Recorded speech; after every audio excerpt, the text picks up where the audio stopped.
So, dito masarap mag-relax. Ditong magandang farm. Paggising mo sa umaga, magkape-kape ka na lang. So, napakaganda. Alis stress dito. Dito lang yan po sa Tanay.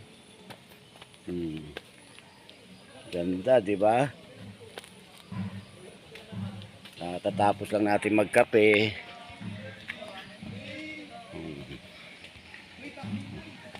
Relax. Ganda rito, oh.